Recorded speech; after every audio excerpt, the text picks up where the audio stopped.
Assalamu alaikum. Sadia Bukhari, Director, Mohsinini Resource Center.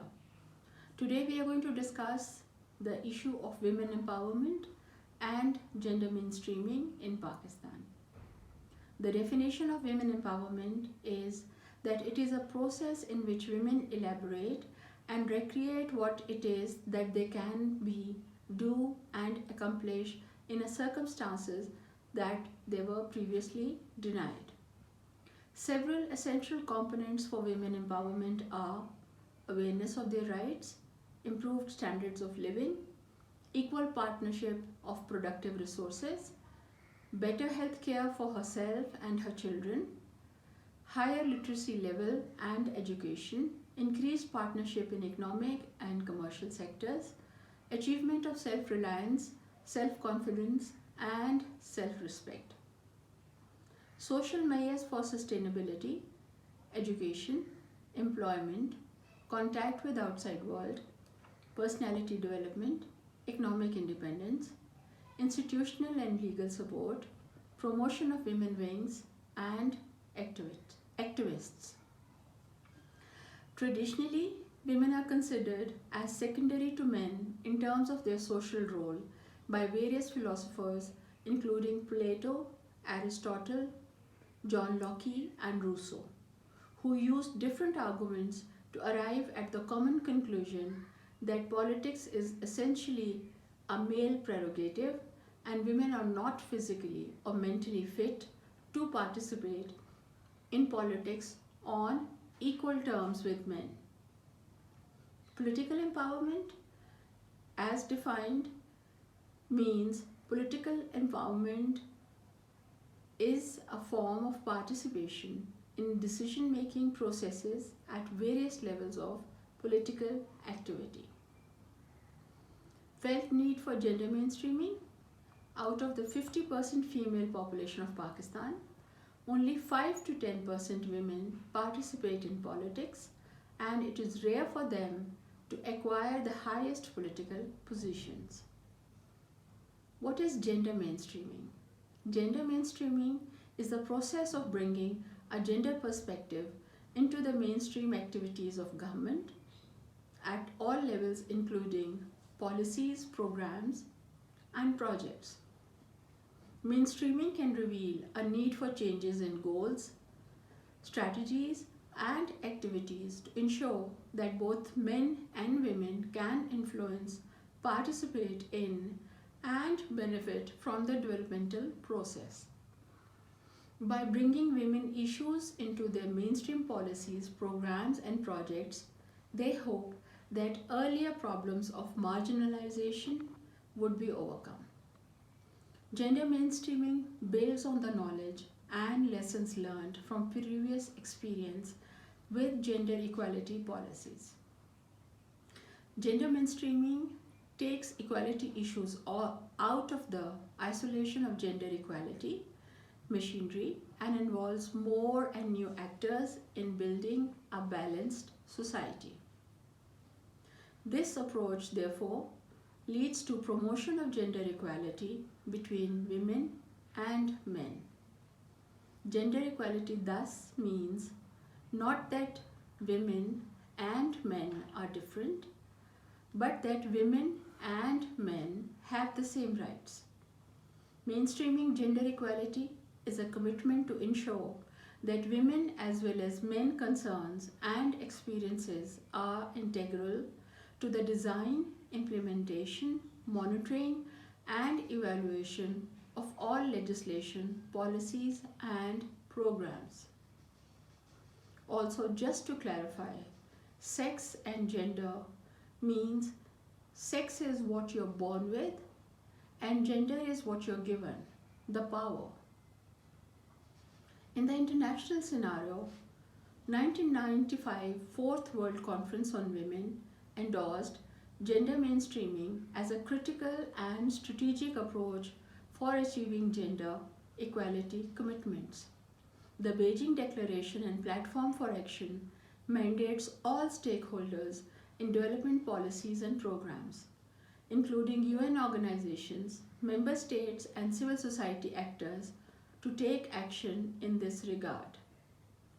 Additional commitments are embodied in the outcome of the 23rd Special Session of the General Assembly, the Millennium Declaration, and a variety of resolutions and decisions of the UN General Assembly, the Security Council, the Economic and Social Council, and the Commission on the Status of Women. The Millennium Development Goals are: Goal number 1, eradicate extreme poverty and hunger. Goal number 2, achieve universal primary education. Goal number 3, promote gender equality and empower women. Goal 4, reduce child mortality rate. Goal 5, improve maternal health. Goal 6, combat HIV/AIDS, malaria and other diseases. Goal 7, ensure environmental sustainability.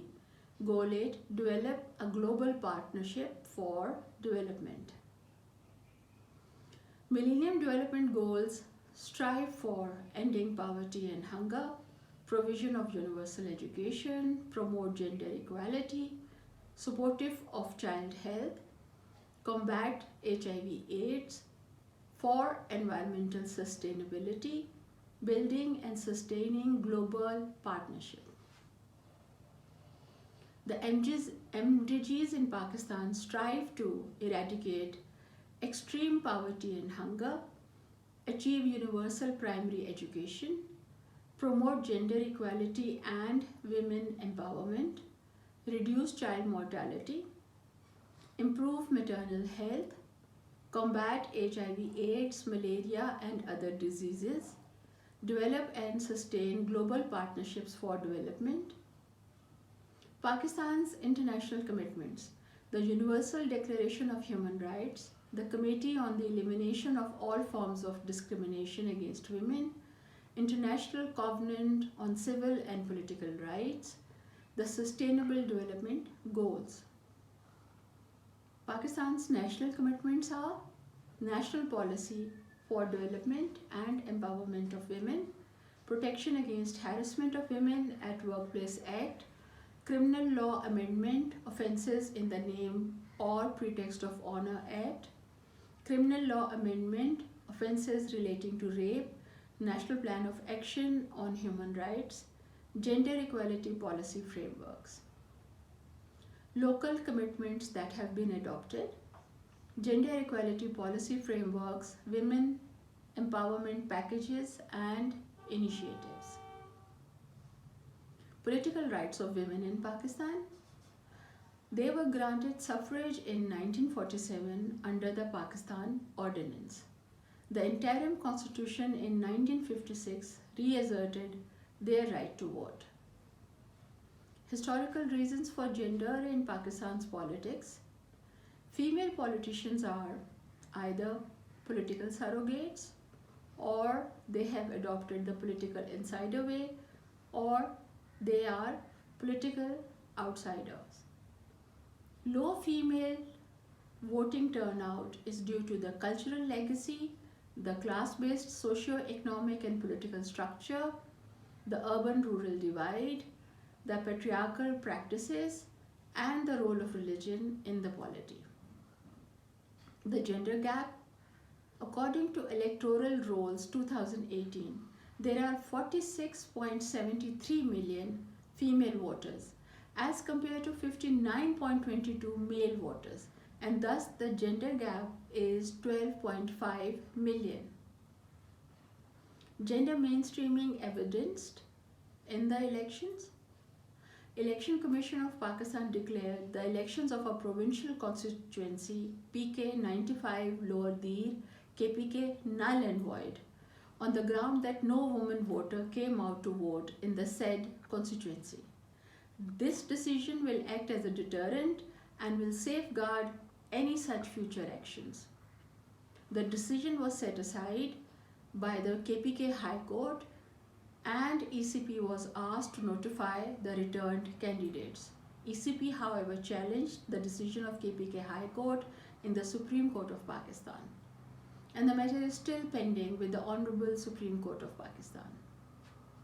What are my recommendations in the light of all these developments? To continue to work collaboratively to enhance and accelerate gender mainstreaming within the government of Pakistan, we should include designing and then implementing system-wide action plan, including ensuring 100% reporting compliance by all relevant entities in order to meet its targets.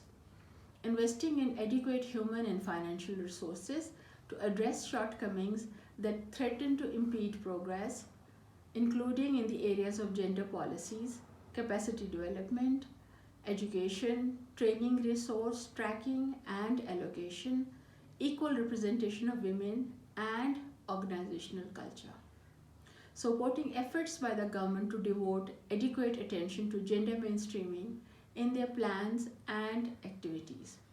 Ensuring that the various accountability mechanisms of the government provides more coherent, accurate and effective monitoring, evaluation and reporting on gender equality, which results by bringing forward common indicators on gender equality and the empowerment of women and girls.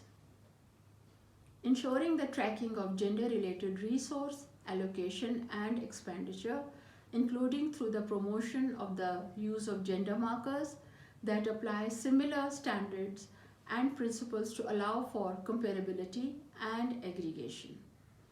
Continuing to better align gender equality programming with national priorities across sectors with the aim of mainstreaming gender perspectives into all legislation policies and programs, and supporting national and regional preparations for the review and appraisal of the implementation of the Beijing Declaration and Platform for Action.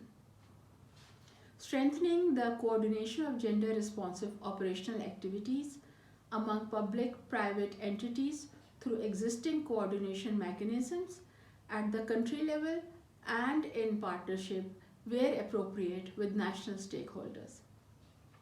Instituting greater accountability in evaluations conducted by including gender perspectives in such evaluations. Substantially increasing the investment in and focus on outcomes and outputs relating to gender equality and the empowerment of women and girls, including by strengthening the predictability of the funding, broadening the donor base, and increasing the flexibility of non-core resources. Thank you very much.